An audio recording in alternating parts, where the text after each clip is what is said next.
So I think I wrote 2 books instead of 1. Yeah. And I think I'm about to write a 3rd book instead of 1. Now, I originally had every intention of making this book about 100,000 words or so. And I like a nice sized book, but nothing too big. I didn't want my first book to be fucking massive. But I'm sitting at 200,000 words right now. And I'm looking back at it, and I see a clear point where I can slice it right in half. Slice it in half. Make it 2 books.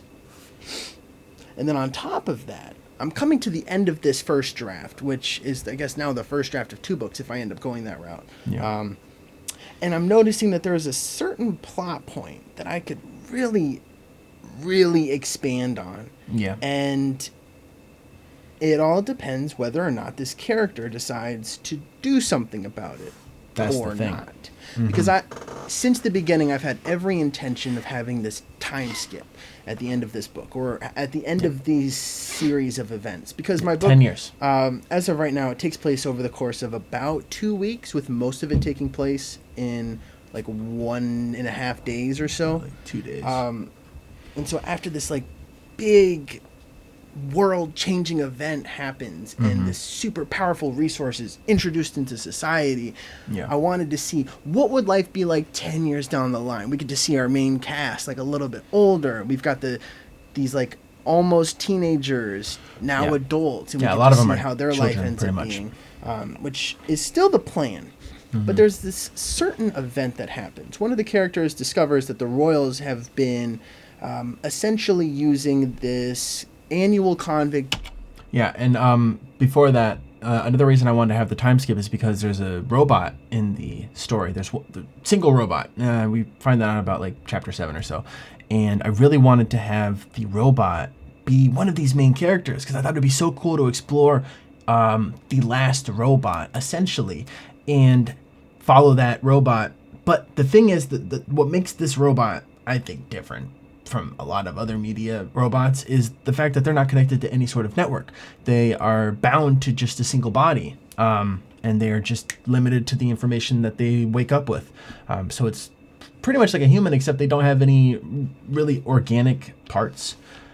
Death tournament as a means to acquire a ton of human meat and have been engaging in cannibalism. Yeah, and that's actually was not the plan originally. This was something I thought about like a week ago, and I've been sitting on the idea, and I'm like, yeah, that would actually be pretty good.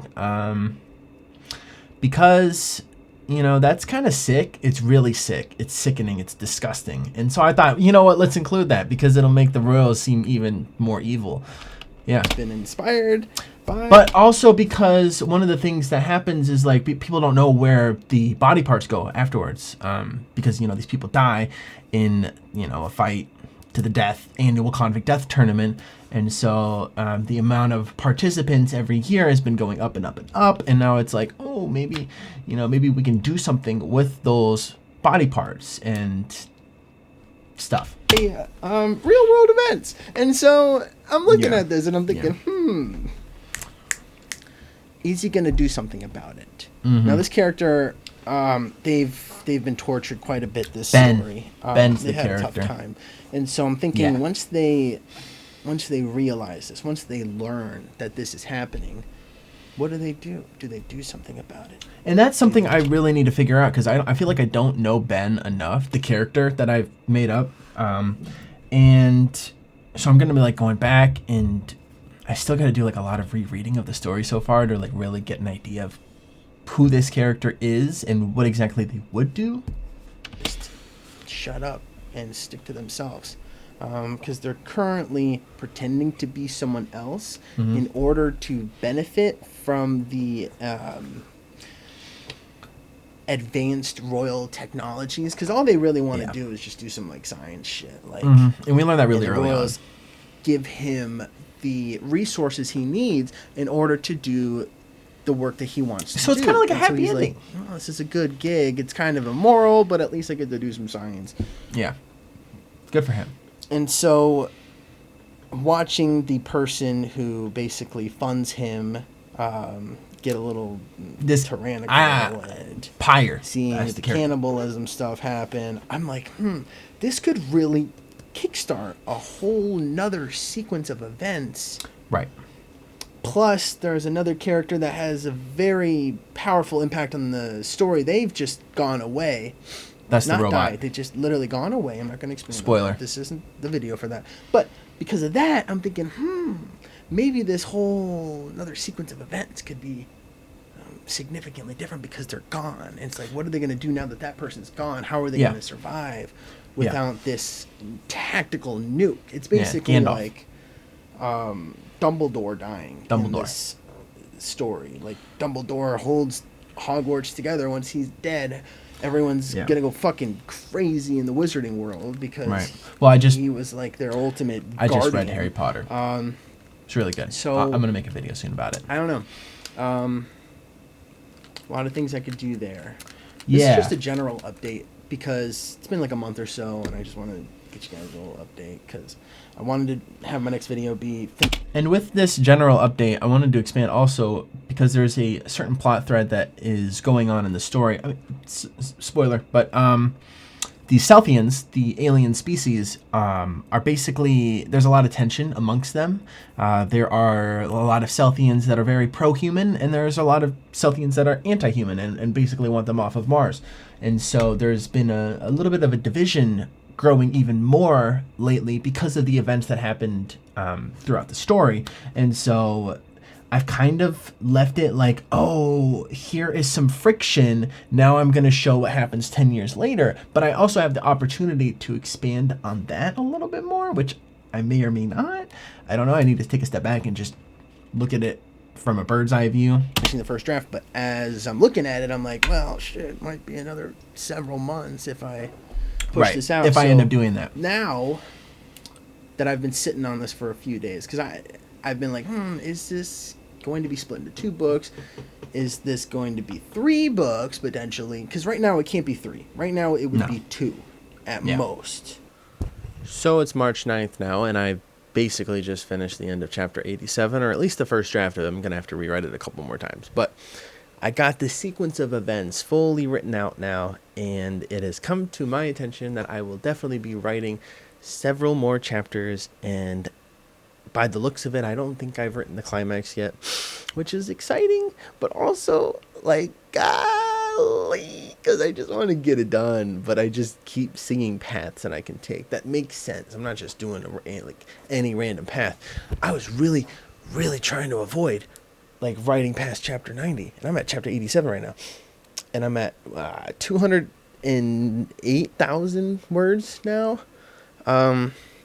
Took a week off, went on vacation, thought about it for a while, definitely confirmed that I'm going to be splitting this into at least 2 books. And now with this happening, I will say I was really ready to like make another portion of this video and be like, yeah, I'm going to do just 2 for sure. But now I'm back to 3. I might do 3. I still think 2, but I might do 3. I'm not going to go too much into the decision that one of the characters made in order to make this happen. Okay, I actually do want to say what character is responsible for this adding on a lot more chapters. But before that, the reason why I ended up going this route of adding a ton more chapters, like at least 10 to 20, maybe 30, I can see a lot of story developing with what I just set up. But the reason why is because originally I was trying to write it where many of the different parties were choosing not to act against is this bonus convict death tournament. Spoiler. But the reason why it makes so much sense for Zola to do it is because during the last one she had this presentation, but she fails there. She fails significantly. It looks like she has no effect on anybody after this giant presentation, which is really disheartening to her. And so when she finds out that there's another one, and this is something that she's been actively protesting since before the book even started, this is just something that she works towards. It just felt like the perfect person to act in this case. I felt like there was no way for me to write her authentically, at least how far I've built her up to this point, where she doesn't act. It just seems like she has to. Whether she does it alone or with a group, I knew that she had to do something. And I guess I didn't realize it because I didn't really write the scene yet. And so I wrote the scene. I was like, oh, this character's in there. Let's see what she thinks. And I saw, and I'm like, okay, I guess I gotta write more. I swear this just keeps happening. But the reason why I found that to be very exciting is because Zola is currently going through an abortion, which is a plot point in a previous chapter. But because of that, and because of that having just happened, there is an opportunity to explore that the obstacle that comes with the pain of abortion, because I know it comes like 1 to 2 days, maybe more than that sometimes later. In that initial period, you don't really feel anything.